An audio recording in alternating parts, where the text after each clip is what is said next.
Good morning. I am Mendel Robinson, and this is the Plants in Our Food project for Bio 304. The first food on my list is cioppino. I fell in love with this recipe when I worked in a restaurant that specialized in seafood dishes. It has, clams, fish, shrimp, scallops, but it also has tomatoes, onions, bay leaves, garlic, herbs, and the broth is tomato based, and sometimes the recipe even includes wine, which is, made from grapes.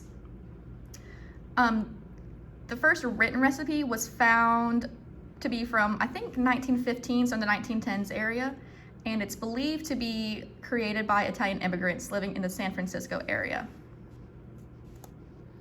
The second food on my list is cornbread.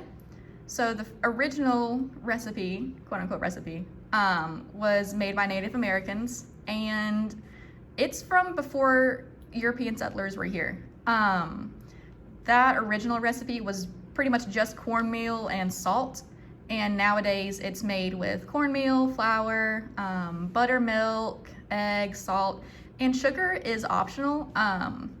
My mom doesn't like sweet cornbread, but I love the sugary sweet cornbread. So think classic Jiffy Mix, and that is the sugary cornbread. I don't know if you guys have ever heard of it, but there's actually a tradition of eating cornbread on New Year's Day in the South. So if the saying is that if you eat cornbread, it'll bring more gold into your life, and who doesn't like more money? So that's just a superstitious kind of Southern thing. The next food on my list is chicken and biscuits. This is really common in the South, but apparently I had such a hard time finding an actual recipe for it. This is pretty much a combination between chicken and dumplings and a chicken pot pie. I grew up eating this because it was super cheap and easy to make. If you need to stretch your dollar and feed a lot of people, this is the way to go. I used to make this when we lived in Yuma, on the military base there. And a lot of my husband's friends, they didn't have family, so I would come invite them over on the weekends and cook for them so they would have a homemade meal.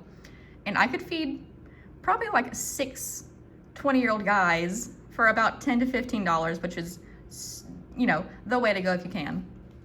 It has, of course, chicken, and then peas, carrots, onions, potatoes, celery. I add in mushrooms, green beans, and broccoli. And then the kind of like the dumplings, like the biscuits on top, are made with flour. So it's chicken and dumplings on top, and then the inside, like the meat of it, is pretty much like a chicken pot pie. The next on my list is a classic Florida dessert.